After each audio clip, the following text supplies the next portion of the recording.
I will deliver on the energy crisis, dealing with people's energy bills, but also dealing with the long-term issues we have on energy supply. The best case for consumers at the moment is really sad to say, is pulling back on consumption, conserving. They're doing it because high prices tend to do that. But there's no way that there can be a replacement of the lost Russian gas in Europe. We just don't have any good intelligence as to how well Europe is prepared for it. We see all the data, we see the forward costs on megawatt hours, we see the supposed storage data, but nobody really knows how bad the winter's going to be, how tight things are going to get. This is Bloomberg Surveillance, Early Edition with Francine Lacqua.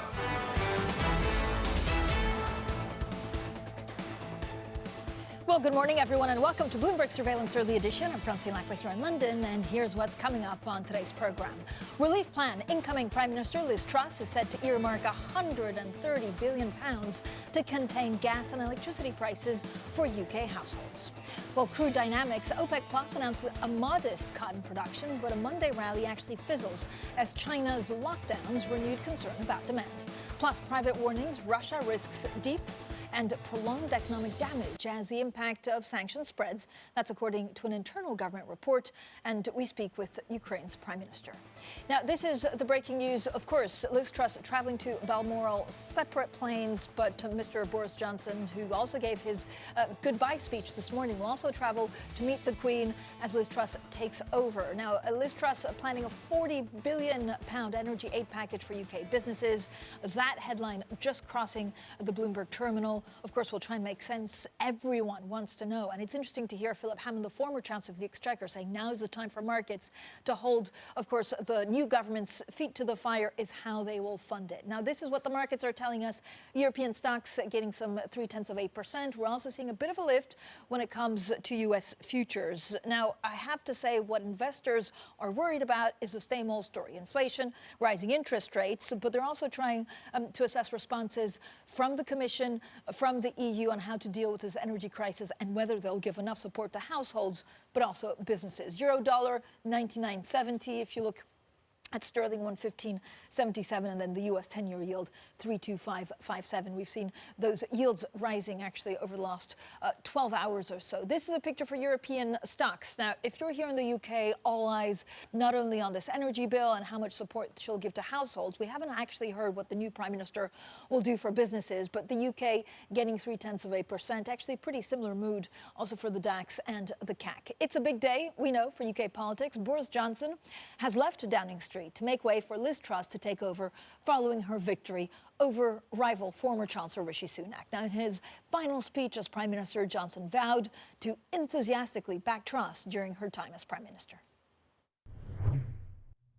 Let me say that I am now like one of those booster rockets that has fulfilled its function, and I will now be gently re-entering the atmosphere and splashing down invisibly in some remote and obscure corner of the Pacific. And like Cincinnatus, I am returning to my plough. And I will be offering this government nothing but the most fervent support.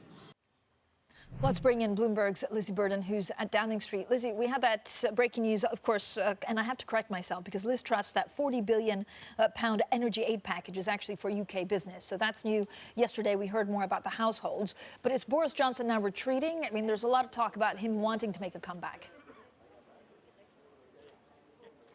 Well, Philip Hammond didn't seem to think that Boris Johnson was going to make a comeback. I wonder whether that was a hopeful comment.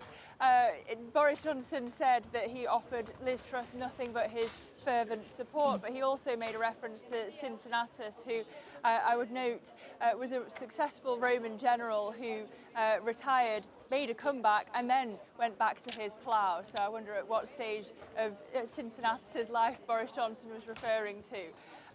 Johnson did acknowledge the economic headwinds facing the UK, but he said that he was very confident in Liz Truss's ability to handle the economic crisis and the UK's ability. And he also reinforced the message of the Conservative manifesto, because of course that's what Liz Truss's authority comes from the 2019 election. It was the Conservatives that were elected, not Boris Johnson personally. So for now it looks like he's not going to be a thorn in her side. Yeah, and I'm not sure what the markets are making, actually, of Liz Truss, whether they're calm because they believe in her plan or they're just waiting for the details of how she's going to fund all of this. Yeah, there was an interesting note overnight from Julian Jessup, who's thought to be giving his economic advice to Liz Truss. He said that the crisis in gilt and sterling over the summer has been more to do with the instability left by the vacuum of power in the transition period between Johnson and Truss, and that you did see this little uplift in the pound because of the announcement on, well, the reports about the freeze and energy bills from Truss. But really, big questions remain around this energy package. Will it be targeted enough? It's going to be expensive. How much will it mean for borrowing? Politically, how will it go down? You know, Truss throughout the campaign has expressed that she prefers tax cuts to handouts. But will this be received as a handout by the Tory core who've just chosen her? So who are we expecting Truss to appoint to her cabinet, Lizzie? Kwasi Kwarteng is expected to be her chancellor. He's part of the Greenwich set that will dominate this cabinet. Also, Jacob Rees-Mogg, the current Brexit Opportunities Minister, expected to be at business, which would mean that he would have lots of responsibility for energy. We're also expecting, notably, the three great officers of state, apart from Kwasi Kwarteng, to be held by non-white males. It won't all be held by white males for the first time in history. So we're expecting Suella Braverman and James Cleverly as well in those top positions. Lizzie, thanks so much. Lizzie Burden there outside 10 Downing Street for us. Now joining us to talk about the market reaction is Scott Thiel, Chief Fixed Income Strategist at BlackRock. Scott, I have 1,000,001 questions on the UK. Sure. First of all, there's this really ugly note, by Deutsche Bank saying, look, if you look at the balance of payments, then we could actually see, the only way to deal with it is a 30% devaluation in pound, which is pretty big, and we could see the IMF step in. Well, I think that's a little bit extreme, but let's just take a deep breath and take a step back for 1 second. Okay, yoga. Deep breath. Yeah, we're going to do our yoga again as we did before. I think currencies, first of all, are a very good barometer over the very short term of kind of how the market is judging this. And there's obviously a very complex instrument. But I think the currency is reacting to a couple of things. One is, well, there's some certainty finally, right? So we actually know who's the prime minister, but also that they're going to get down to business. And I think that's very important to remove that uncertainty. So that's bullish for the pound.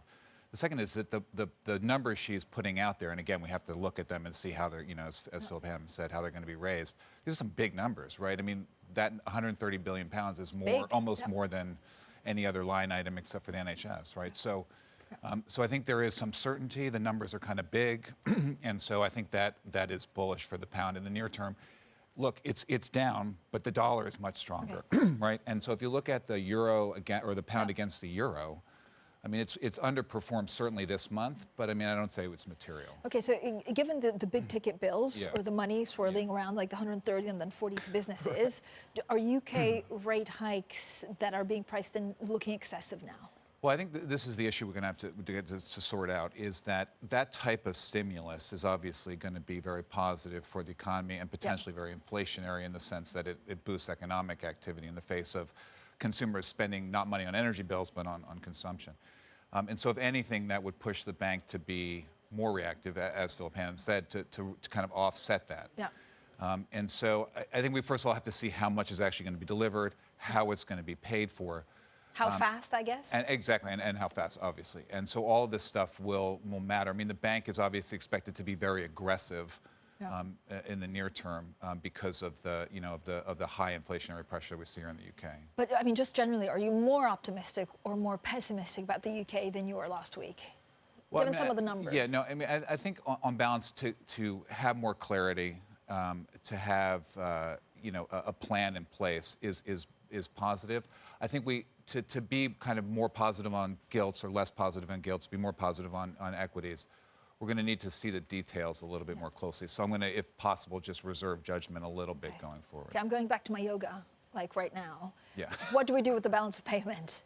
Well, I mean, I think this is an important, aspect overall for the UK. But I think in general, given the overall, direction of the UK economy, concerns about the cost of living increase, I think investors are going to be more concerned about kind of the fiscal spending and the plan rather than the balance of payments. I mean, given the characters that will be put in the cabinet, can we have an idea of what kind of economy Liz Truss wants? Well, I mean, I think, it's difficult because she obviously wants to address the energy. The two, the cost of living adjustment and the energy crisis are kind of the two things that she really needs to address. And she's been very clear in her campaign that she wants to do that. The one thing I would say is that her margin of victory, if kind of a commentary on that would be that it was slightly less than we were expecting, to be fair. Yeah. And therefore, maybe that waters down her mandate a little bit. But do you think there's a longing to be Singapore-on-Thames, given the tax cuts? Or is this just playing to her Tory party? No, I mean, I think that there is. I mean, I think she'll deliver on some of the tax breaks that she put forward. I think she would have to. Yeah. But I also think that, again, she's going to have to now, in the cold light of day, right, deal with the economic reality. All right, Scott, thank you so much. Scott Thiel, their chief fixed income strategist at BlackRock, stays with us, and we'll talk a little bit also about treasuries. Coming up, drastic times call for drastic measures. European governments race to avoid an energy catastrophe. So we'll also have more of that next. And this is Bloomberg.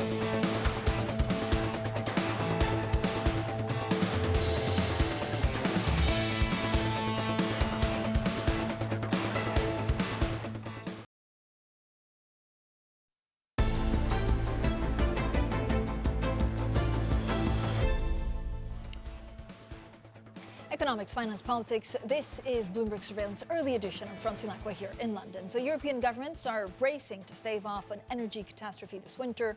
Germany plans to keep 2 of its 3 nuclear plants on standby in case of a power shortfall. Now, energy ministers will call for coordinated power demand reductions and emergency liquidity tools when they meet on Friday. And the French President Emmanuel Macron is also backing an EU-wide windfall tax on profits of energy companies. Si la Commission venait à décider de mettre un plafond au prix du gaz, we support a European mechanism which we'd ask from the European energy operators whose production costs are far lower than market sale prices. This is the approach that France supports and it's the approach that France and Germany support. It's the most coherent to fight against the disruption at the EU level.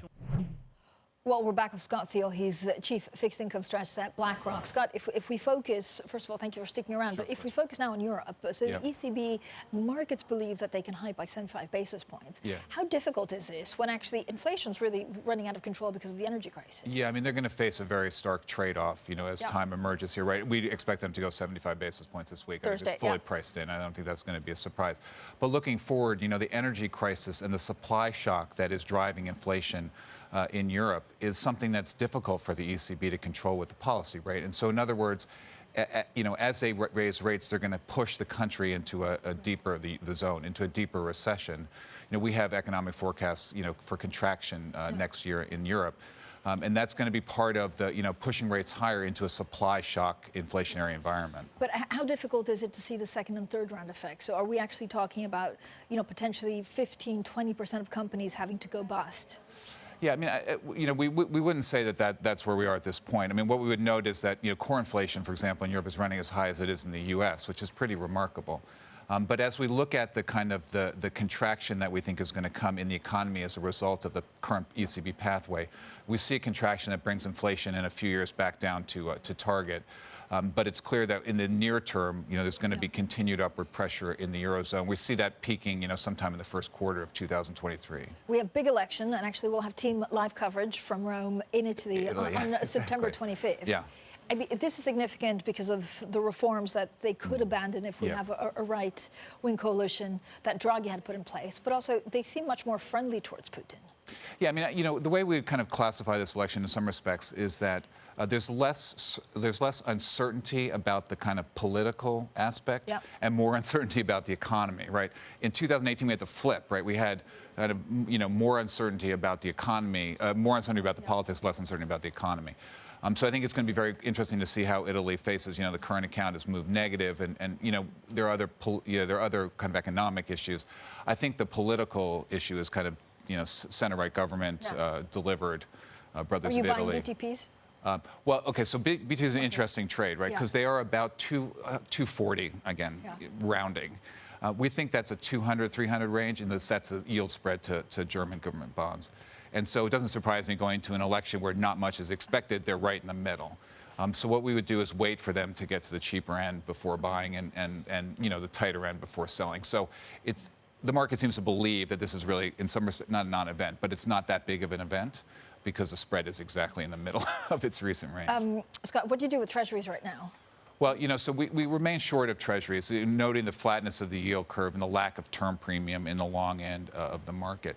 Our view is that the Fed will continue to tighten, push rates higher, but then more likely pause rather than the easing cycle that's currently priced in. So we're going to remain short of treasuries as the Fed continues to address the politics of inflation, and that trade-off, which they have yet to acknowledge between growth and inflation, comes into focus in the coming quarters. All right, Scott, thank you so much. Always fun. Scott Thiel. And also we talk about yoga because every time you come on, the markets are in a panic and it's like just have a moment. Is that what you do when the markets are wild? I just take a pause, a moment of reflection, as I say. And see longer term. Scott Thiel, Chief Fixed Income Strategist at BlackRock. Coming up, we have plenty more, of course, on some of the big corporate stories. Volkswagen driving ahead with its plan to list a minority stake in Porsche.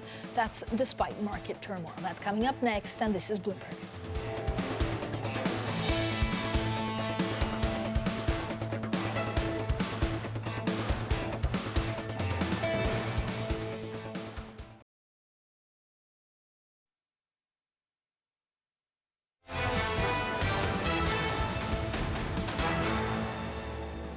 Economics, finance, politics. This is Bloomberg Surveillance Early Edition. I'm Francine Lacqua here in London. Now let's get straight to the Bloomberg. First word news, here's Laura Wright. Hi, Laura. Hi, Francine. Liz Truss, who is set to take over from Boris Johnson as UK Prime Minister later today, is said to have drafted plans to freeze household electricity and gas bills. The policy, which could cost as much as £130 billion over the next 18 months, would see the government finance the difference with what energy companies would have charged under the previous system.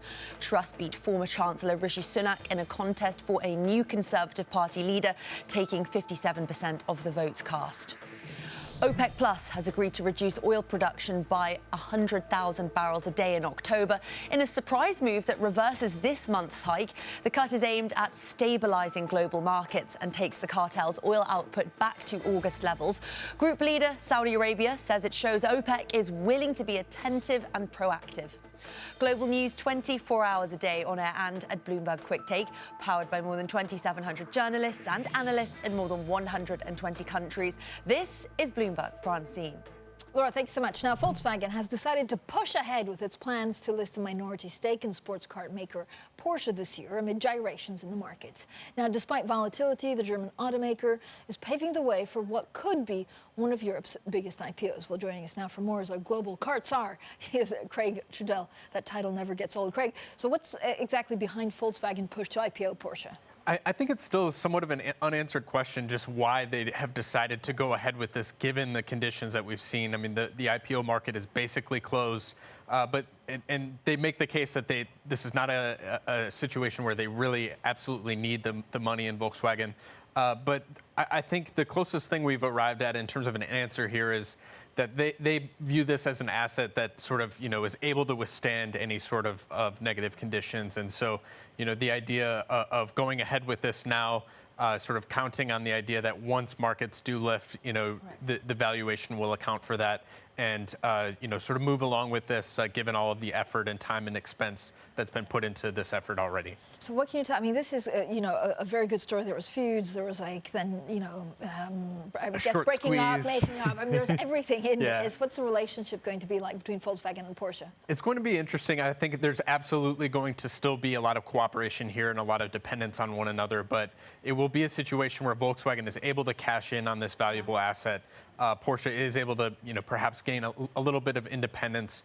There is still a question about, governance concerns. You have Oliver Blume, the new CEO of Volkswagen, just since last week, remaining CEO of Porsche as well. So, at least for the time being, you're going to have the same man leading both companies. And so that does suggest that there's going to be quite close cooperation here, but we'll see if that, lasts. That is something that's coming up as sort of a source of criticism is the fact that you have the same guy running both companies. So investors, I guess, are worried about that and just the general market turmoil picture. Yeah, absolutely. But I think what we're also seeing here is this is just a tiny sliver of the company, right? So if you're just listing, 10%, you're almost controlling supply, much like you control the supply of Ferraris or Porsches, right? And so that may also help explain why this is having no trouble going ahead, despite the fact that the markets are in the state that they're in.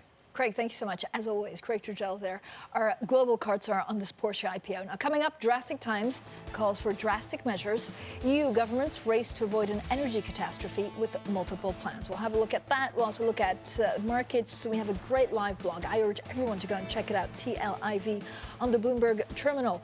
They're talking about gilt markets, saying that they can actually handle an increased UK government borrowing.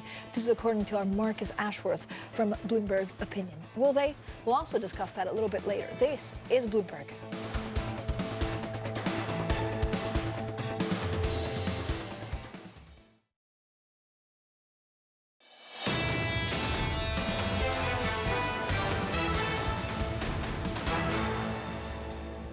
Relief plan. Incoming Prime Minister Liz Truss is said to earmark £130 billion to contain gas and electricity prices for UK households. Crude dynamics. OPEC Plus announces a modest cut in production, but a Monday rally fizzles as China lockdowns renew concerns about demand. Plus, private warnings Russia risks deep and prolonged economic damages as the impact of sanctions spreads. That's according to an internal government report. We speak with Ukraine's Prime Minister. Well, good morning, everyone, and welcome to Bloomberg Surveillance Early Edition. I'm Francine Lacqua here in London. Now, this is what markets are looking at right now. The focus is not only on inflation, but some of the support that we could be getting from Europe. The euro is still tumbling, but actually stocks are seeing a bit of a lift. Overall, you can see also sterling 115.64. U.S. futures are also rising.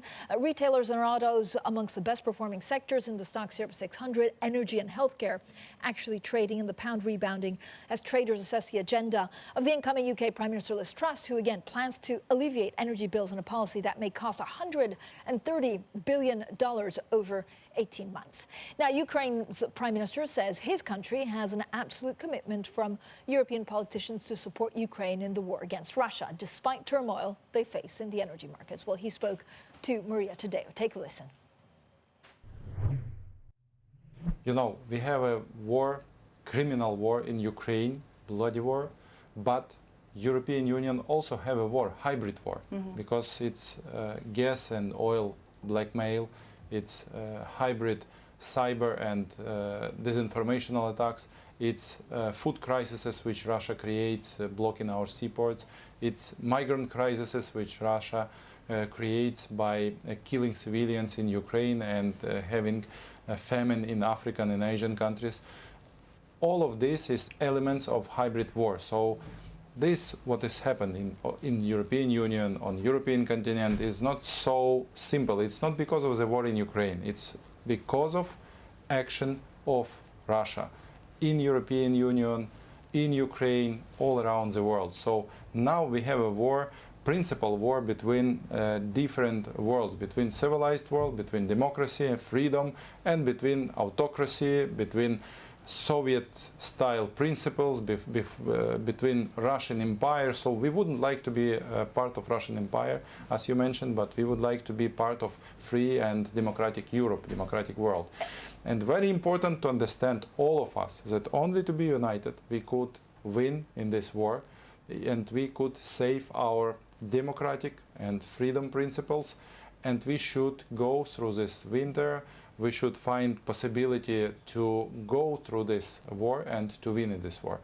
Every of us on its own place. We in Ukraine protect borders of Europe from military invasion, but Europe should protect the democratic principles in Ukraine, should support us, and should protect the democratic and freedom principles on the territory of European Union. So because of this, we should acting together like one unit. And did you have a clear commitment, though, from European officials that these sanctions are going to stay on? It doesn't matter whether there's Nord Stream 1 flows, whether they come back or they don't. The European Union is not going to play along the rules that Vladimir Putin wants, which are very clear: lift the sanctions. We can see absolute understanding from European leaders that we are in a hybrid war. We have absolute understanding that Russia is blackmailing European politicians, and we have absolutely assurance from European politics that they will stay with Ukraine till the win. Ukraine's Prime Minister there, Denis Shmyhal. Now joining us is Olena Borodina, transition risk analyst at London-based global affairs think tank ODI, formerly the Overseas Development Institute. Olena, thank you for joining us. How do you see this economic war continuing and being resolved at the end? Good morning, Francine, and thank you for having me. Indeed, I suppose it's useful to look at Nord Stream 1 closure first and foremost in a wider context. The war in Ukraine is not going to Russia's plan. We know that Ukraine has been announcing gains in the south of the country, and the referendum on joining Russia in Kherson has been paused, which are all signals that not only the invasion, but also the occupation of Ukrainian territories is not going to plan. And for now, Ukraine still has the support of its European partners. Russia wants to intensify Europe's energy crisis ahead of a very difficult winter. There is no doubt about that. And we need to remember that Putin has harbored resentment of the West as a collective for a very long time. And by supporting Ukraine economically, militarily, and through humanitarian assistance, Europe has made itself a target for Putin's economic warfare. But so Olena, do you see any waning of the support? I know that they're very, very subtle, but actually certain countries, I would say Italy, the popular support is waning. Where do we end up in 12 months from now? I think that's a very good question, and I think much will depend on the measures that European countries put in place to support consumers through the energy crisis. I don't think the collective support for Ukraine is going to wane, because we understand now what's on the table, just what's at stake if support for Ukraine is lost. But much is going to depend on the measures that European countries put in place to support consumers and businesses through the very difficult 12 months ahead. So, Olena, how do you see that going? I guess, is there a political resolve? Do you hear political resolve from Brussels in spending whatever it takes to try not for Putin to have the upper hand on this? I think that the signals we're seeing coming from Europe in the last couple of days indicate that we are going to see continued support for Ukraine. European countries like Germany are going to support its consumers, and that should help maintain the political support for the government to support Ukraine. Olena, where do you see the gas? I mean, can Russia, if they stop all of this gas going into Europe, but also some of the oil, which actually Brussels said they also don't want, I think, starting December 5th, could they sell it to others? It's unclear, right, depending on who you speak to, how much these sanctions are actually doing to the Russian economy. Well, that's a very interesting question, and I think that's it's very difficult to actually understand what impact that the oil prices might be having on Russian economy, because I don't think we're seeing the true figures, and I think that the report that has been leaked indicates that the measures might be having a wider impact. I think it's likely that Russian oil will be sold to other sources. Just where it's going to go is quite difficult to tell, and I'm not best placed to answer that question. But I think that we are going to see countries like China, for example, trying to take advantage of oil caps in Europe. Olena, one of the also open-ended questions, it's unclear what this does to the energy transition towards more sustainable or renewables. Does it accelerate it, or does it take a back step? Well, I think that's a very good question. In the short term, I think we're going to see increased use of fossil fuels to help plug some of the energy gaps. I think in the longer term, we are still on path towards energy transition. But I think the question we should be asking ourselves now, and the question Europe should be asking itself now, is what kind of energy transition we're going to see, and whether it will increase our strategic dependencies on other countries. If we're looking for energy security, energy transition is not necessarily a silver bullet if we're going to create strategic dependency on countries like China, which now supply quite a lot of our renewables.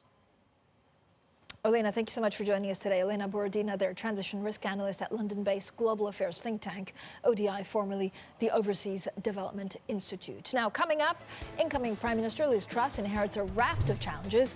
We discuss the outlook for the UK economy next, and this is Bloomberg.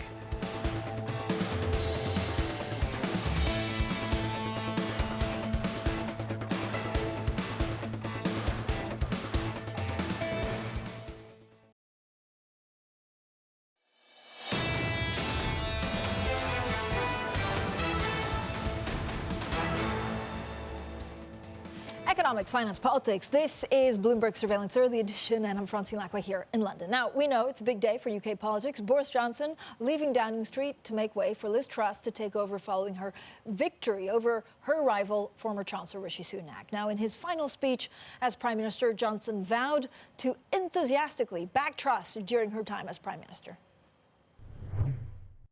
Let me say that I am now like one of those booster rockets that has fulfilled its function, and I will now be gently re-entering the atmosphere and splashing down invisibly in some remote and obscure corner of the Pacific. And like Cincinnatus, I am returning to my plough, and I will be offering this government nothing but the most fervent support.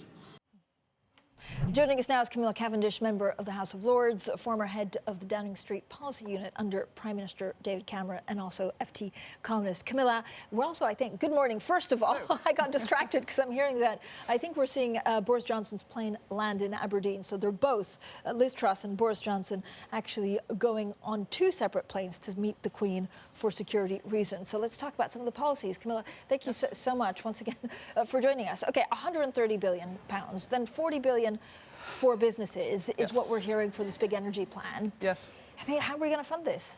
Well, it's not just that. She's also she wants to reverse the national insurance rise that was planned. She's planning to spend 3% on defence. So the numbers do get bigger and bigger. She's clearly going to borrow. I mean, she's got a kind of Reaganite prospectus in a way, which is deficit-funded tax cuts. She doesn't seem to believe those are inflationary. If you look back to a book she co-authored, actually, called Britannia Unchained, which was written back in the early days of David Cameron with Kwasi Kwarteng, who is probably going to be her Chancellor, they were very much small state Tories arguing for tax cuts. And in fact, she has said she doesn't really mind cutting tax for the rich. Might not be advisable at the moment, but we shall see. Do you think she has to do a U-turn? I mean, maybe not straight away, but if the numbers don't add up, and I understand this was her campaign promise, really, it's cutting taxes. Well, this is the great question. She has actually quoted her own father, who was a Liberal Democrat, who's on the left, and he's apparently embarrassed by her conversion to conservatism, and he's said that he hopes she's a sleeper within the Conservative movement. A lot of people are hoping she is a sleeper. She's done what you've suggested, which is in order to win the campaign among a very narrow group of members, she's promised things that are quite extreme. Everything she has said in the past week and her supporters are saying today suggests she will not be changing course. The problem is that we have a little balance of payment problem, right? You have been discussing this earlier on the programme, and we have the pound falling, we have a balance of payments problem. We have to hope. I mean, we are very dependent in this country on the kindness of strangers who are holding our debt. We have to hope that foreign investors will continue to invest. The other problem she's going to have is the trade unions. There's going to be a series of strikes this winter, and that could compound the problems. Camilla, you understand the Conservative Party probably more than you know, most people, certainly most people outside the UK. What can you tell us about how different this government will be? I mean, they're kind of cut from the same cloth. She is a welcome change to Boris Johnson's government in the sense that his government lacked integrity. He has left today because of a series of largely self-inflicted mistakes. You know, he was unclear, he told a number of untruths. He actually even rewrote the ministerial code. So the first thing she has to do is restore integrity and confidence in government. And I do think that's really important for business as well as the public. And I think she will do that. I mean, she will read her red boxes. She will get up in the morning and attend the meetings. And she's a very hard worker. So she will do that. And in that sense, there will be a change of tone, I think. But broadly, it will be similar. She is a conservative with small state beliefs coming to power at a time when she's going to have to spend a lot of money, which is really very similar to Boris Johnson. She's also a liberal conservative, socially liberal, just as Boris Johnson was. But I do think she probably, hopefully, will be better at executing some of the projects. Do you think Boris Johnson's shadow will always remain there? Will he influence policies? Or could we see a Trump-style Boris Johnson, or will he go on the reading circuit? You showed a clip of him earlier this morning in Number 10. He gave his speech and he gave some marvellous... He quoted somebody who was a sort of hero of ancient times.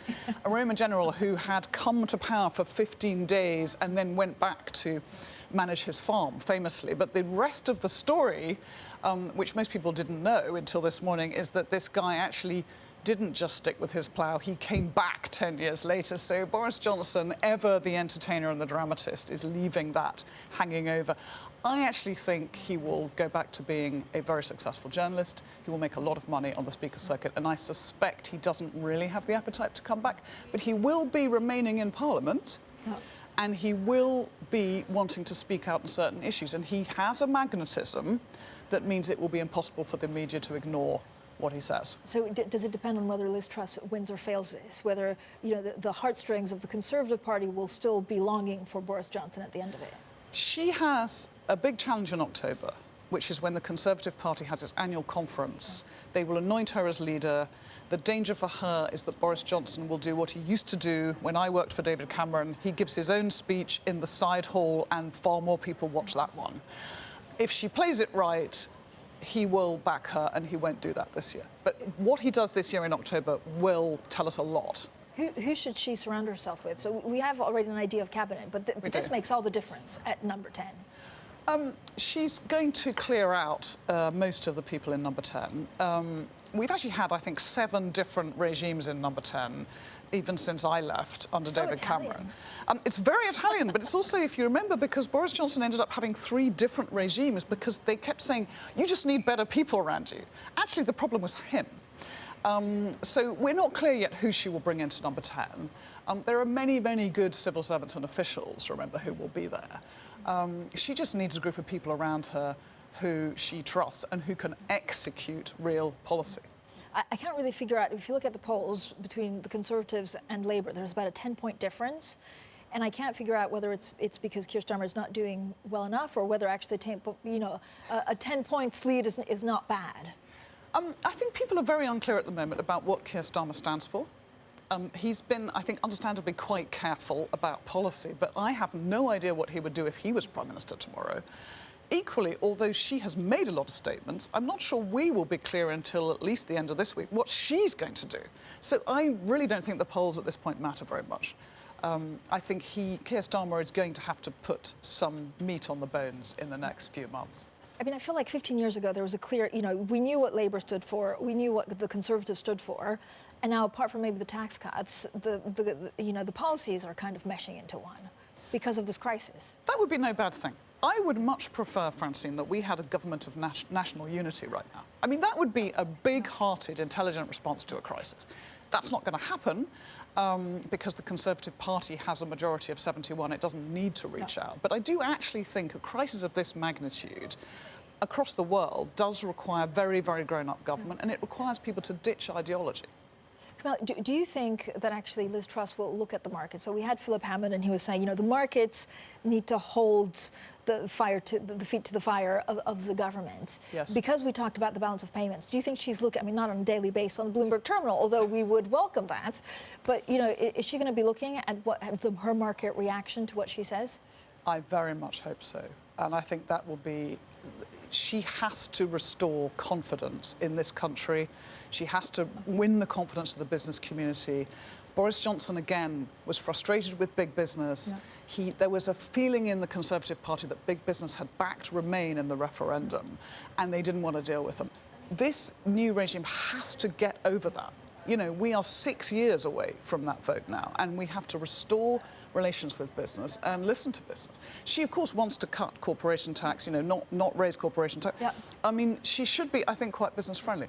But whoever is her chancellor, as you say, is going to have to watch the numbers very, very closely. Yeah, and the corporation tax, you also wonder whether now's the time to cut, you know, taxes on banks, given the profits. Yeah. Overall, are you pretty optimistic? You know, there's the strikes that she needs to deal with, the labor, NHS. Are you optimistic that she's going to do this right?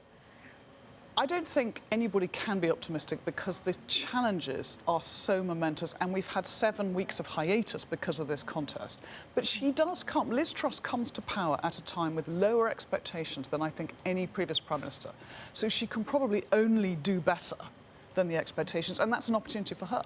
All right, Camilla, thank you so much. As always, Camilla Cavendish there, member of the House of Lords, former head of the Downing Street policy under Prime Minister David Cameron, an FT columnist. She'll also join us, actually, on our weekly podcast in the city. Now, coming up, our continued coverage of the UK's incoming Prime Minister Liz Truss. Crucially, we're beginning to learn more about her plans to confront the country's imminent energy crisis. So we'll break down the numbers next. This is Bloomberg.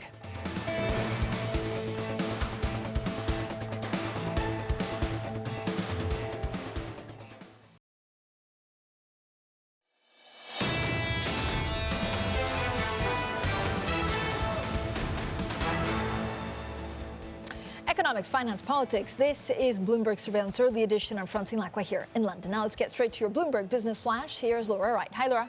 Hi, Francine. Germany is reversing its policy to shut down its nuclear plants as officials admit it's unlikely to meet its target for natural gas storage ahead of the cold weather. The 2 nuclear plants will be made available for this winter only as it works to ensure its energy security. Germany has also signed an energy pact with France, with Paris supplying gas as needed and Berlin exporting electricity when demand peaks. Volkswagen is pushing ahead with its plan to list a minority stake in Porsche this year, paving the way for what could be one of Europe's biggest IPOs. It's planning a listing as early as the end of this month. With the share sale, the billionaire family behind the Porsche brand will regain direct influence some 13 years after they sold out to VW.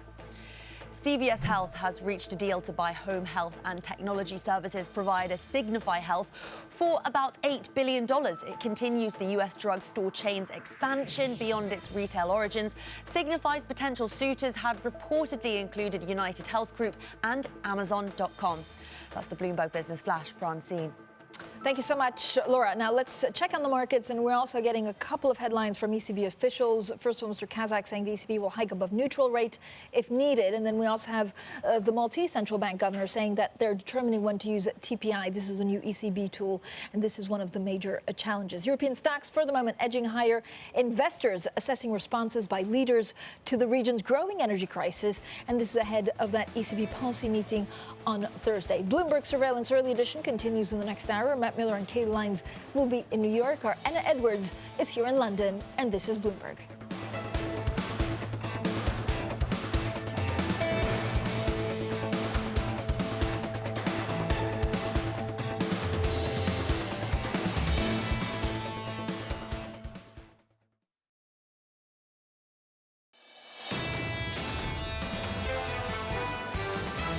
This is a very challenging environment. We do expect that the economy to slow, but I think the global factors are a little secondary for the Fed right now. My guess is that things are much less good than the Fed has supposed. This is a little bit of a period where we can have some hope of growing through this shock. This is Bloomberg Surveillance Early Edition with Anna Edwards, Matt Miller, and Kailey Leinz.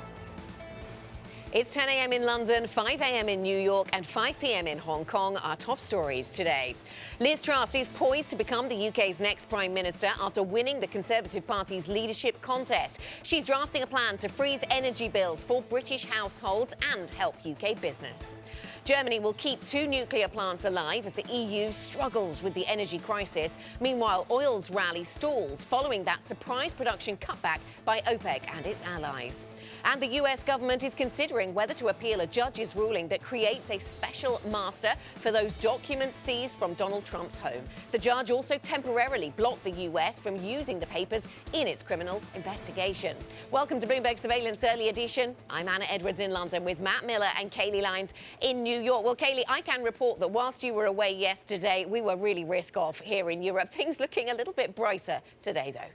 Yeah, it definitely was a pretty bad Monday while all of the U.S. was out on holiday, Anna. But coming into the day in the Asian session, it also wasn't the most risk-on ever. You actually had a mixed day overall. The MSCI Asia Pacific Index was down by about 0.25 to 0.3%. You did have some outperformance coming from China, though. The CSI 300 up the better part of 1%. Of course, in China, the focus really remains on supportive policies for the economy and any potential further easing measures. But a lot of other central banks are tightening, and that continued in Australia overnight, where the RBA hiked rates by 50 basis points for the 4th meeting in a row. And they said that more hikes are indeed on the way as they continue to try to rein in inflation. Interestingly, though, not a lot of reaction in the Australian bond market, essentially unchanged on the 2-year yield overnight, which sits still at 3.02%. And in foreign exchange, which is where a lot of the action has been centered, my attention is on the Japanese yen, weaker against the dollar by 0.8%. We're out at 141.71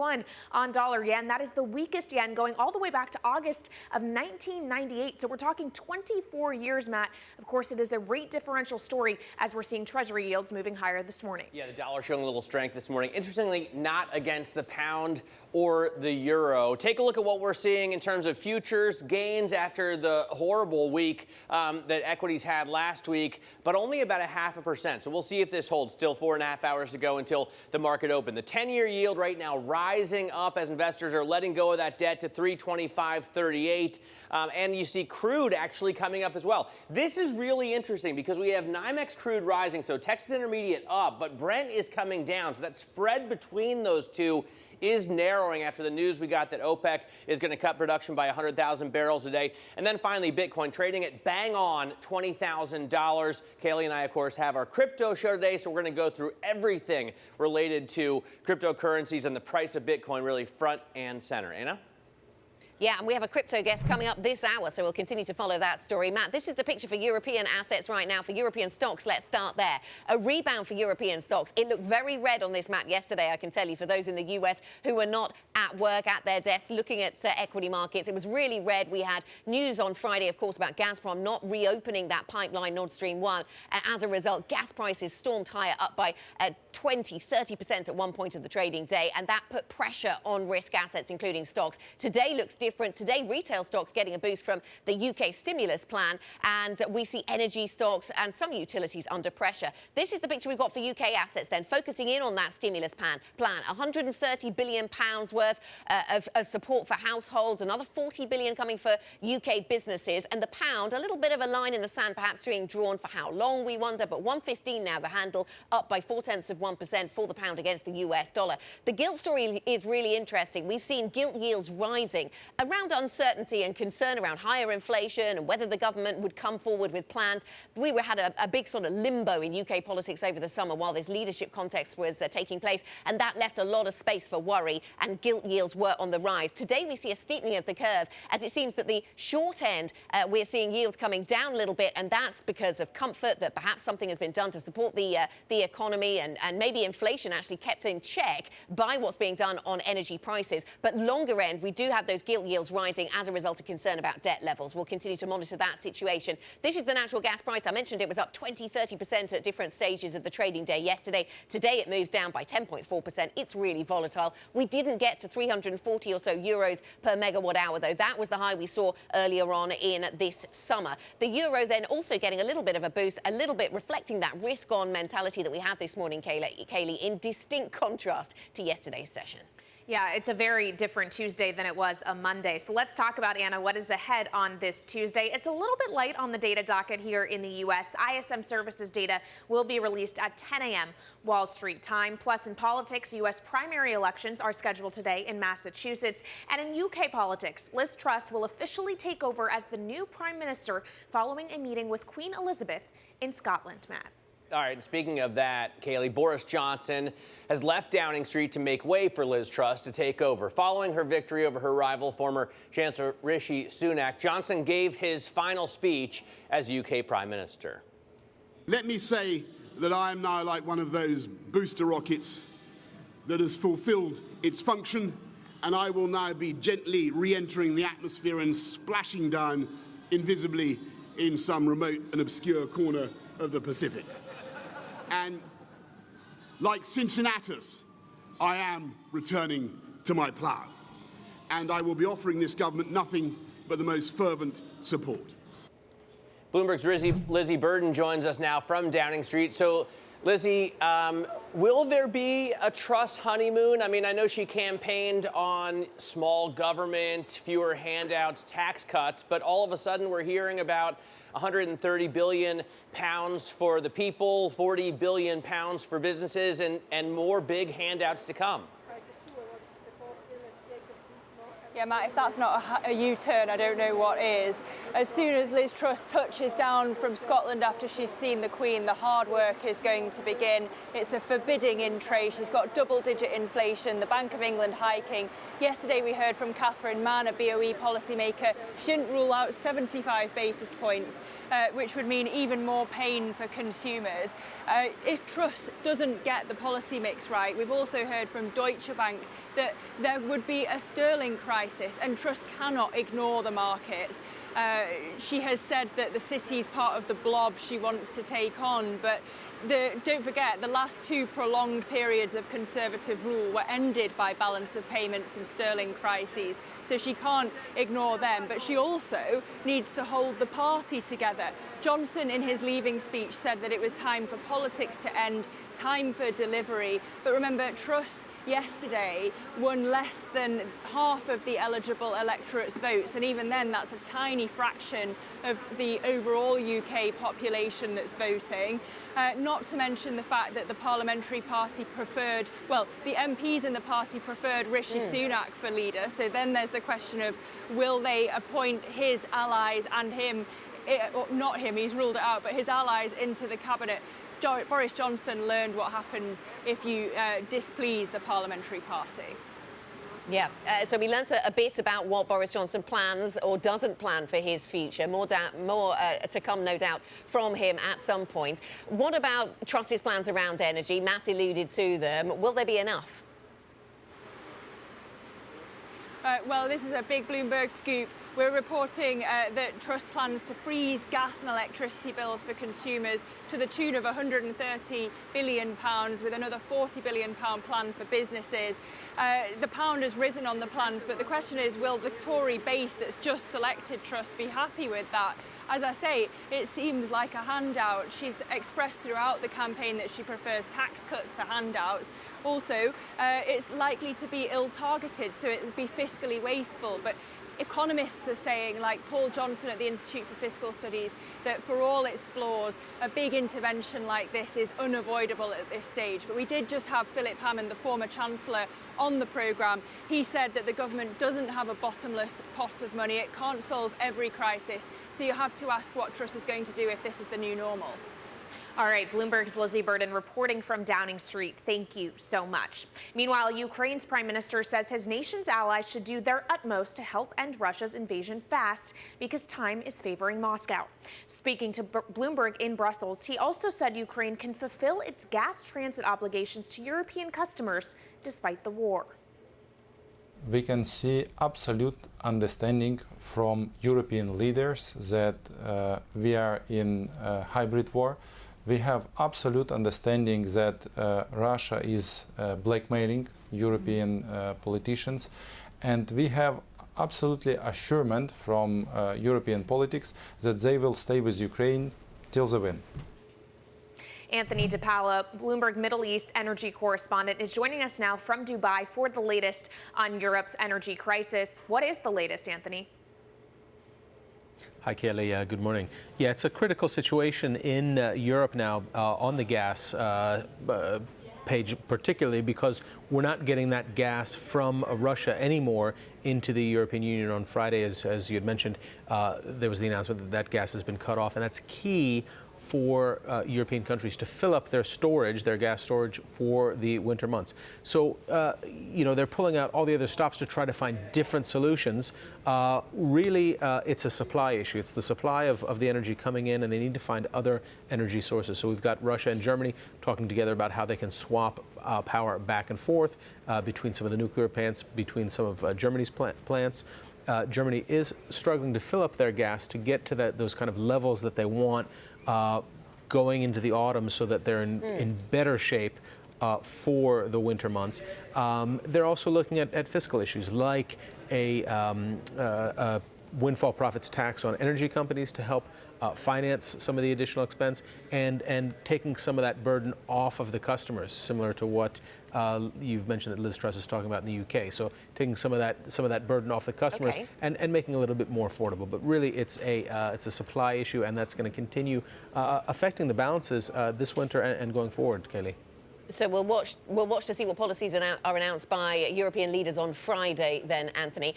We've seen, sticking with the commodities theme, we've seen some interesting moves by OPEC Plus, what was described by many as a symbolic cut in production from OPEC Plus, and yet it had an impact on prices. Tell us what's happening.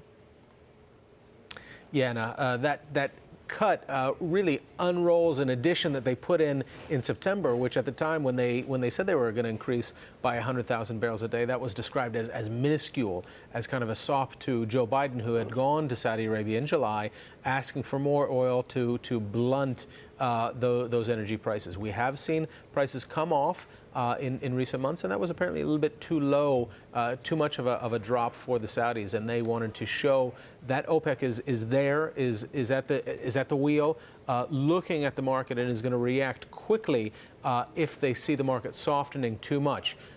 We've got really that price increase yesterday because it was a surprise. OPEC wasn't expected to take oil off the market; they were expected to just stand pat. But today we see some of that increase rolling back because those concerns about demand are coming to the fore again, mainly based on China. They've still got lockdowns there, so that's going to be an issue for OPEC that OPEC is really going to be watching out for, Anna.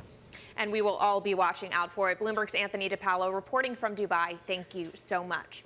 Now to politics. The U.S. Justice Department is considering whether to appeal a judge's decision regarding documents seized from Donald Trump's home in Florida.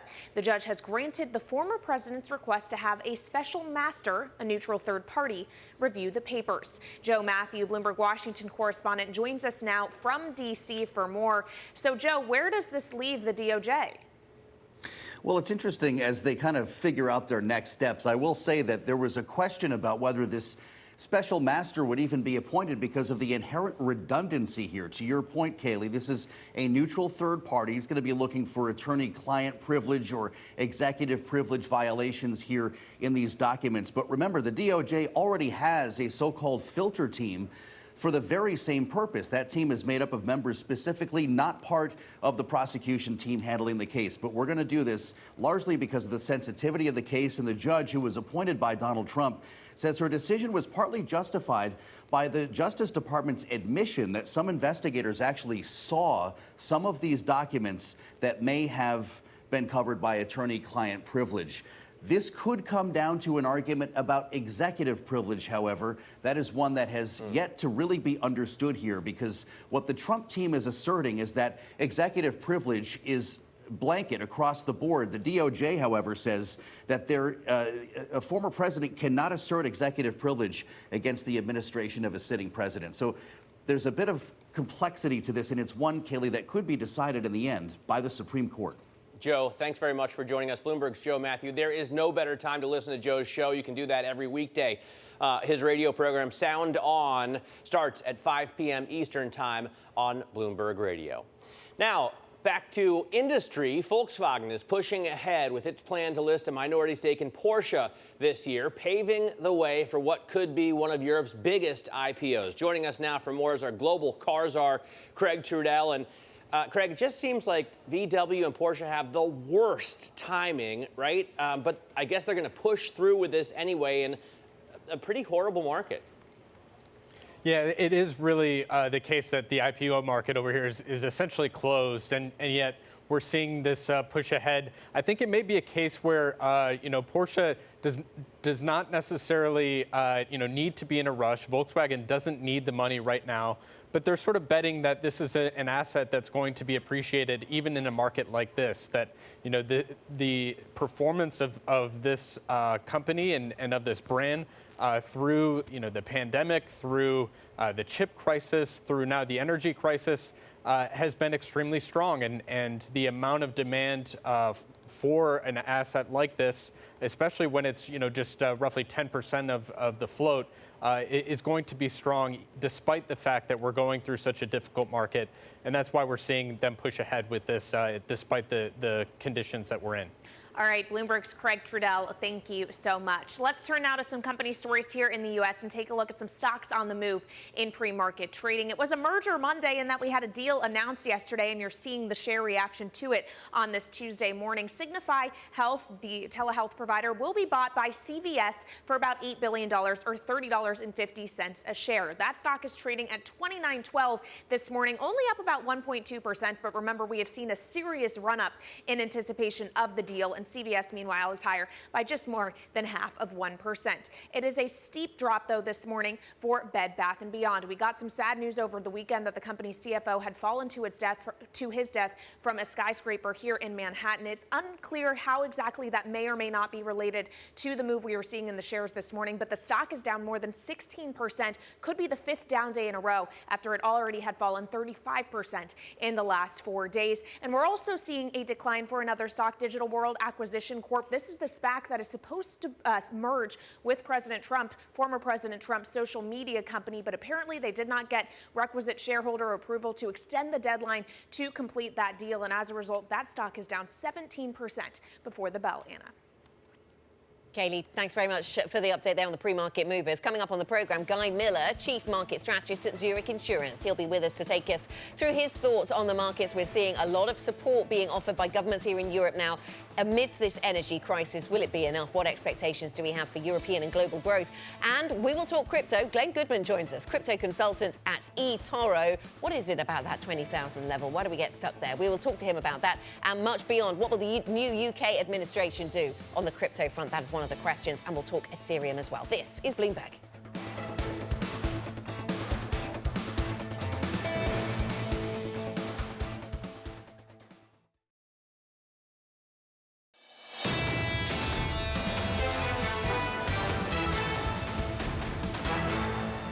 Welcome back to Bloomberg Surveillance. We are simulcast on both Bloomberg Radio and Bloomberg Television, and the whole band is back together. Kailey Leinz with me here in New York, Anna Edwards out of London. I'm looking at the odds of a 75 basis point hike, and it doesn't really matter which of the major central banks you pick. We're looking for that from the ECB. We're looking for that from the Fed, and actually from the BOE, I think. In fact, Dan Curtis put this chart together, and when he did, there was a line for the Bank of England, but maybe Liz Truss has gotten rid of that line before we put this chart on air. In any case, we were looking for a 75 basis point raised by them as well, possibly. Lynn Thomason joins us now, Bloomberg Markets editor. Lynn, how much does energy play into this? How much do central banks want to get ahead of inflation? Or are they going too far? Yeah, absolutely. I mean, I think that is the central question for markets and central bankers right now is how do you get the energy situation under control? And I think, just the unprecedented nature of 75 basis points for the ECB at a time when, you think about last year, the year before, the ECB was the center of negative rates. And now we're seeing giant 75 basis point moves being priced in. It just really speaks to how much things have changed. And drawing a line under the pound, perhaps. Pound weakness was a feature of recent weeks, but today things look a little different. Yeah, absolutely. I mean, I think you're seeing some stabilization around that $1.15 level, but also it's come down so far. I mean, it just seems like just a month ago we were at $1.20 on the pound, and it would be understandable that things are starting to stabilize. Okay, now down at 115. Thanks to Lynn Thomason joining us there with a look at the markets. For more market analysis, check out MLIV Go. That's the market blog on your Bloomberg terminal. This is Bloomberg.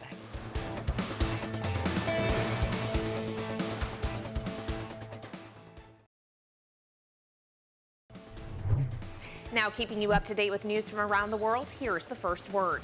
In China, lockdowns are spreading as coronavirus cases rise. Parts of a southern city of 6 million, Guiyang, have been sealed off. Meanwhile, Chengdu has extended a stay-at-home order for 21 million residents through Wednesday. California has narrowly avoided having to impose rotating power blackouts due to a heat wave. Still, officials warned that the state's power grid faces an even bigger test today. Demand could reach a record as businesses and schools reopen after the long Labor Day weekend. And Russia may face a longer and deeper recession as the impact of sanctions spreads. Bloomberg has viewed an internal report prepared for the Russian government.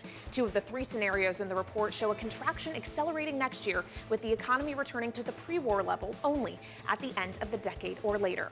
Coming up, we'll get back to the markets with Guy Miller, Chief Market Strategist at Zurich Insurance. This is Bloomberg.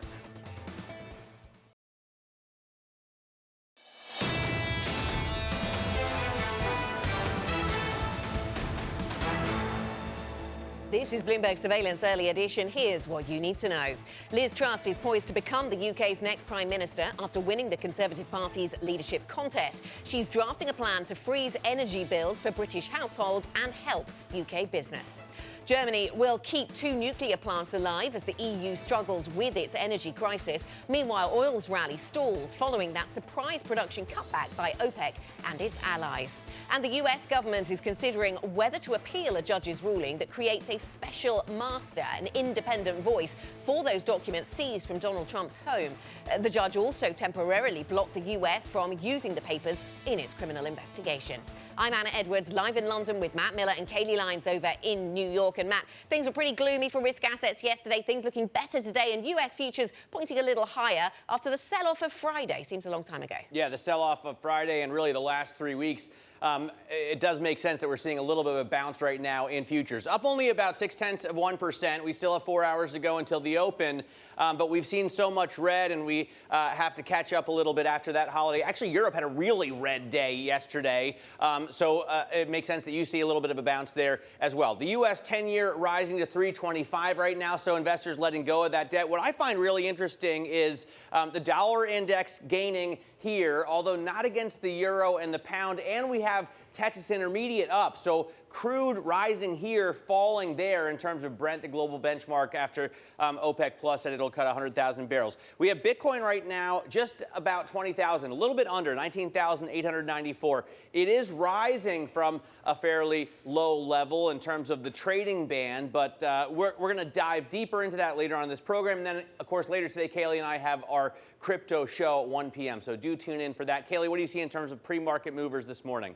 Well, I am looking forward to watching crypto with you all day today, Matt, but I'm actually have my eyes elsewhere in terms of the movers in pre-market trading, including the meme stocks. Bed Bath & Beyond could be down today for a 5th day in a row, already down 35% over the last 4 sessions, and this morning on this Tuesday, down about 16.5% before the bell. It is unclear if that move is related to the death of the company's CFO, who fell from a skyscraper here in Manhattan over the weekend. Very sad news, but is that what is having a drag on the stock this morning, or is it just that we're seeing a broader sell-off in the meme stock space, because you also see the likes of GameStop down about 5%. In other movers, though, to the upside, Signify Health is being bought by CVS, a deal that had been speculated about but is now actually announced. It is an $8 billion deal, $35.50 a share. The stock is trading at $29.27 this morning, up about 1.7%.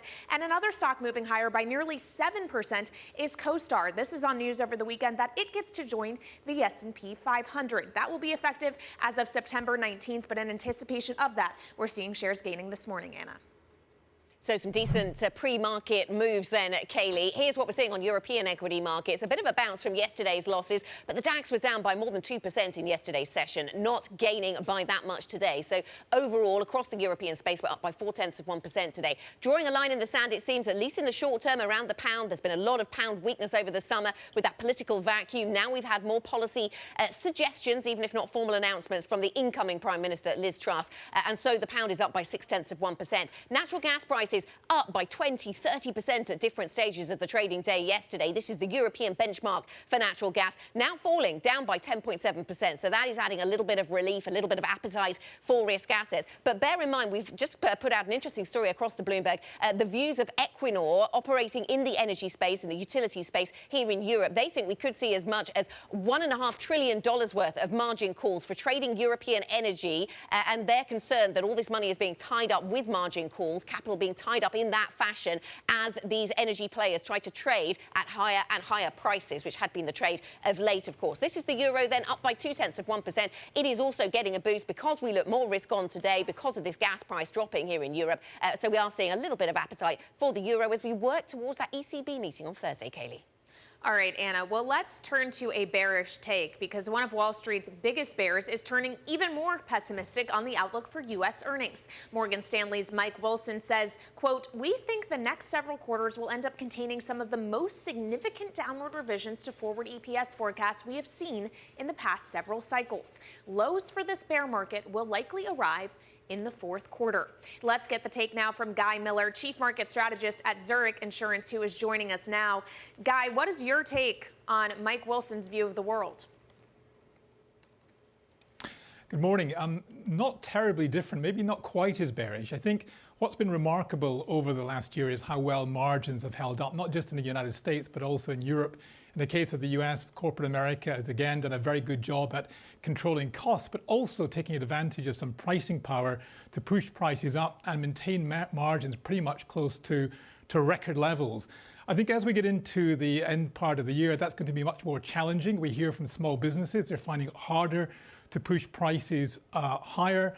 And as we know, the cost element is not really abating yet. So from a margin perspective, I think there's further downside pressure ahead, meaning earnings revisions have to come quite a lot lower as well. So what does that mean for whether or not we've seen the worst of it yet in terms of lows for this bear market? Yeah, I don't think we have. I mean, I think we will retest the lows that we had in the middle of June. And I think the reason for that is, although this is the most, I think, anticipated recession in the US and Europe than we've ever had, I don't think it's fully reflected in the markets themselves. Margins, as I said, will come down, earnings will come down, and although positioning is light and sentiment is poor, I suspect that we'll get a further downdraft for equity markets in the months ahead. It's unusual for equity markets to bottom before we're actually in an officially defined US recession. Right now, we're not there yet. Suggests to me that we've got some further downside ahead. How much, Guy, have you pushed out into commodities over the past couple of years? And does your portfolio now look substantially different than it did sort of pre-COVID? I think we've done anything directly in commodities themselves. The asset classes that we look at, we've certainly done more in privates, we've done more in real estate. These asset classes have benefited from some illiquidity premium. We're also benefiting on the real estate side from some of the pricing environment as well. But the bulk of our views around government bonds and equities hasn't really changed all that much since the pre-pandemic period. It hasn't changed much since the pre-pandemic period. So what's the difference right now? What are you doing differently now than you were, say, a year ago when we were hitting highs? Well, I think the difference right now is that we no longer have the abundant liquidity provided by central banks that really gives investors a support mechanism, whether it be in bonds or equities or credit. These days have gone. We know that the central banks are fixated on bringing back their inflation back to their targets. And as a result of that, the old concept about having central bank puts, we think, is now gone. So right now, we think this is a much more idiosyncratic market environment. one where we still think the pressures are on the downside because we've yet to really see tangible signs that inflation has peaked, and importantly, tangible evidence that central banks are backing off from their hiking paths. Right now, we're almost in this arms race by the central banks where they're trying to outdo each other in terms of hiking rates higher and higher. Ultimately, we think this could lead to policy errors, given the volatility of markets, given the unpredictability of the data that we're seeing, and of course the exogenous factors around energy prices, particularly gas prices in Europe. And we'll see where that takes us on Thursday with the ECB guy. Here in the UK, we've heard a lot. We suspect now that Liz Truss, the incoming Prime Minister in the UK, is going to announce a big package, £130 billion worth of support for households, capping energy prices essentially, and also some support for business. What do you think about gilts with that in mind? Clearly, some in the market want to see support for the underlying UK economy, but others will be concerned about debt loads. I saw Deutsche Bank talking about the possibility of a balance of payments crisis, given that 25 to 30% of gilts are owned by those not in the UK. Yeah, look, I think the situation in the UK is clearly challenged. We've got debt to GDP roughly 95%, not as high as some countries. There's a bit of room there given what we've seen in terms of the fiscal packages over the last year. And clearly the critical factor is we need to provide support to households in the short term. I would rather see it much more targeted towards those who really need it rather than putting blanket caps on, because I think the cost of that can be high, it can be misdirected, and more importantly, it dulls the effect of market pricing in terms of refocusing the demand-supply dynamic. So clearly something has to be done, and it needs to be done now, but I would prefer to see more targeted policy response coming in. To your point about gilts, clearly, we still think there's upward pressure in there, because the fact we're even having this conversation is suggesting that investors are repricing the sustainability of the UK debt. We don't think it's a problem, but clearly in the near term could put further upside in terms of the gilt market yields. OK, so we'll watch that. On the pound, 115.99. A lot of people asking questions about, as you say, the size and the untargeted nature of the fiscal package being announced here in the UK and what that's going to do to the Bank of England and its need to respond. How are you thinking about the Bank of England's response? Well, the Bank of England have tried to make it as clear as they can. There's been a few hiccups in the messaging.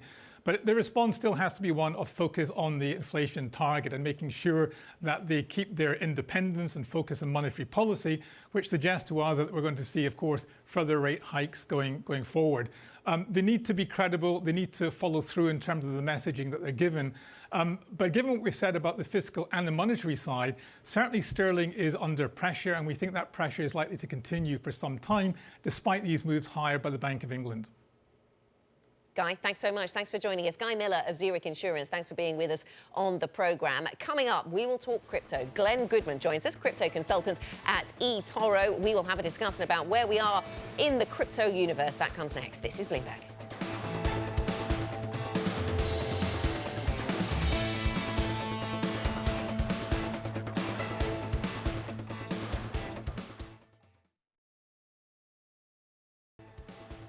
This is Bloomberg Surveillance Early Edition. You're looking live at the principal room. Coming up later today, Bruce Kasman, chief economist at JP Morgan. That's at 6:30 a.m. New York time, 11:30 a.m. in London. This is Bloomberg.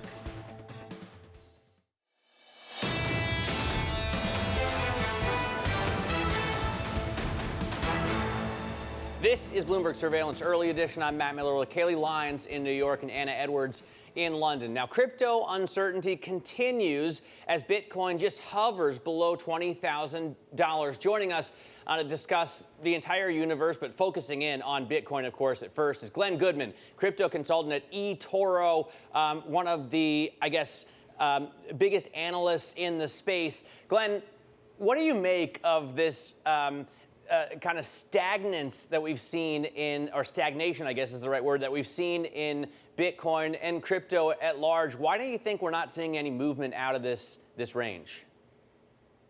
It's because of the institutions that came into the space. You know, everybody wanted the institutions to come into the space. They were desperate for it for years. But once they actually came in during 2021, they changed the whole nature of crypto and turned it into a kind of a risk-on asset as a whole. So, you know, Bitcoin and all the other cryptos basically have moved in line with the US markets, particularly NASDAQ in recent times, over the last 6 months. But it's actually even worse than that, because if you compare them, what you find is that as NASDAQ has gone down over the last 6 months, every time it takes a lurch down, Bitcoin and Ethereum, for example, lurch down even further. But then when NASDAQ has its periodic recoveries, they don't recover as strongly. There isn't much buying power underneath them. They're just seen as such risk-on assets now, and this is not a risk-on environment. So the buying power simply isn't there, and they've just been falling and falling. Even Ethereum, which is thought of as sort of the next big thing because of the merge that's coming up. Exactly. So that's the point I just wanted to get to. Everybody in crypto is kind of excited for this merge to happen, waiting for it and thinking of it maybe as some kind of catalyst for a move higher. Do you see it the same way? I mean, it's not even just that. They're talking as if Ethereum's already been going crazy. And, you know, when you look at where it bottomed, yeah, okay, it has come up a lot since June. But the fact is, it fell a lot harder than Bitcoin in the first place. Over the past 6 months, between, say, December and June, it was falling a lot harder than Bitcoin. So all it's done in the last couple of months, actually, is just regain, sort of fill that gap with Bitcoin. And now they're both down around about 60% since December last year. So I'm not too excited by that idea that the merge has been causing loads of people to buy. But nonetheless, in technological terms, I think the merge could be a big step forward in the longer term, particularly for environmental reasons, because it reduces the impact by 99.5%. So, you know, Ethereum currently using about as much energy for mining as the Netherlands, and now it will be going down to using virtually no energy. And of course, at this time when we're all worrying about gas prices, it couldn't have come at a better time. Fantastic PR for Ethereum. Well, Glenn, there's obviously been a lot of chatter about the merge. There's also been a lot of chatter around the viral Corn Kid TikTok, and if you haven't seen it, you should go watch it. But you say that actually the Corn Kid is representative of a kind of persistence in inflation in things like food and energy prices that could actually ultimately drive more people toward Bitcoin. Can you walk me through that thinking? Yeah, basically, the Corn Kid, who first went viral on TikTok and then everywhere else. Maybe I'm thinking about this a bit too deeply. I don't know. Maybe I'm getting a bit too philosophical here, but I kind of feel like everybody's obsession with this kid's love of corn, his just pure innocent love of the item, the food item that is corn, right? Everybody's bought into that, and they're all like, yeah, it's so true. We never appreciate corn. It's come at the perfect time, if you think about it, because suddenly, for the first time, probably since the Second World War, people are starting to not take things like basic foodstuffs for granted anymore. We can't be sure that they'll be there in significant quantities or in sufficient quantities over the next few years, depending on what happens in the Ukraine war and to energy prices and thus to food prices. Because the important thing to note here is that gas, the price of gas, influences very heavily the price of fertilizer because it's an ingredient in fertilizer. And therefore, if you haven't got enough fertilizer or fertilizer is too expensive, as we're seeing, you get prices of basic foodstuffs rising. So I think that people being, you know, loving corn and stuff is kind of, as I say, maybe I'm thinking too deeply, but we like the philosophy. Yeah, exactly. I think it and kind this of comes feeds into back that. to crypto, Glenn, in that Yes. once you have inflation eating into savings, maybe you want to go toward gold and Bitcoin. Exactly, and so far that hasn't happened. Of course, gold and Bitcoin haven't been doing so well. But, you know, if inflation persists in the longer term, and particularly in Europe, where currencies are tanking, you might see an effect like you saw in Turkey and Nigeria, where the twin troubles of inflation and currencies tanking equal interest in Bitcoin and buying Bitcoin. OK, we'll see how that plays out. Glenn, let me take you to the UK, though, and the narrative around regulation of crypto here. A new Prime Minister, incoming Prime Minister, of course, Liz Truss, and we're all trying to work out what she means for all kinds of assets. But thinking about crypto, she tweeted back in 2018 that she would welcome cryptocurrencies in a way that doesn't constrain their potential, liberate free enterprise areas by removing regulations that restrict prosperity. And we all know that she's a small government kind of person, kind of leader. That's what she said. So what are your expectations with that in mind? I'm optimistic. Yeah, she hasn't really mentioned crypto very much at all since 2018, unfortunately. But, you know, it wasn't her brief, so why should she mention it? And in the meantime, the UK Treasury has been making all kinds of moves to welcome crypto, just as she would like, really, as sort of creating or trying to create a new regulatory environment that would be good for stable coins, that would be good for crypto in general. Now, of course, that's all been put on the back burner because the guy who was in charge of that is... But at the same time, Liz Truss, as you say, she has pro-business instincts. And let's not forget, back in 2018, when she made that remark, that was brave, because at the time, senior politicians and senior bankers were generally saying that crypto was a load of rubbish, that it was a criminal's paradise, a nest of vipers. Everybody should stay way away from it. So she was quite brave in being pro-crypto at that time. That makes me think that we've got a prime minister who's going to continue to be pro-crypto. OK, we'll see. Glenn, thank you very much for joining us. Glen Goodman of eToro, consultancy eToro, joining us here on set to talk about crypto. And with that in mind, Kailey, time to plug your show. Yes, because, Anna, it is Tuesday, so make sure you don't miss Bloomberg Crypto today at 1 p.m. New York time. That's 6 p.m. in London. It's our weekly show hosted by Matt and me, covers the people, transactions, and technology shaping the world of decentralized finance. So tune in. This is Bloomberg.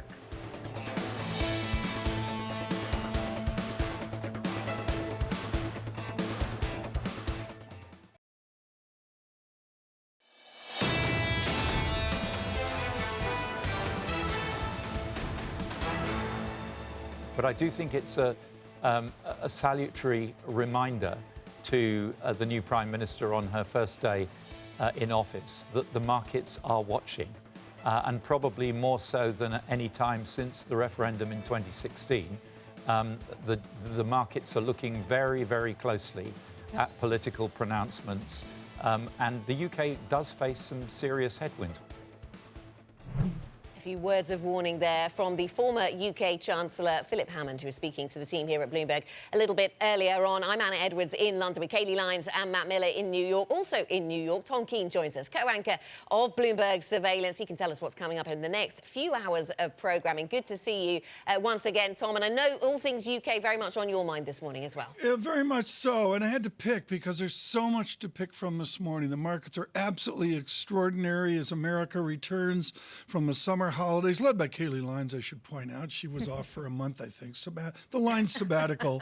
But what we got is futures up 25, Dow futures up 179, and none of it matters. What matters, Anna, is foreign exchange, and we see it today in the historic events in Britain with two traipsing north to the Queen, and it is trade-rated sterling, not back to the 80s when there was a sharp dip down, but back to the 90s and John Major.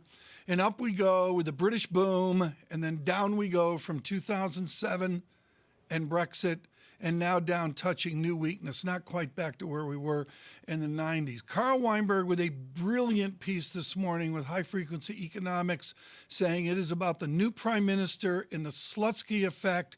All that means is how do you adapt to declining real incomes? That's the heart of the matter, according to Dr. Weinberg. I'm looking forward, Tom, to Bruce Kasman today because J.P. Morgan has a 4,800 target, not Bruce, obviously, it's Dubravko Lakos Buyas, a 4,800 target on the S&P with earnings at 225. It'll be interesting to see if Bruce thinks we're headed for a recession and we need to revise those earnings lower. Well, it's like the Vatican. There's all sorts of sections of it. And away from Bruce Kasman is Jim Glassman, who has that same optimism, Matt.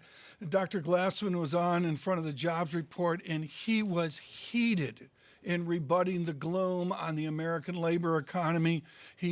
Maybe that's how you get to 4,800 as a Glassman labor economy.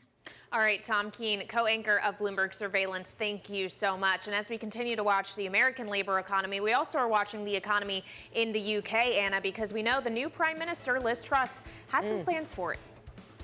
Yeah, absolutely. We're watching the amount of money that's going to be given out to support households and to support businesses. But in the meantime, there's some choreography to be dealt with. The outgoing Prime Minister is heading to Balmoral in Scotland to meet the Queen to hand in his resignation. And Liz Truss, who you see on screen, will become the new UK Prime Minister. That happens in an hour or two. This is Bloomberg.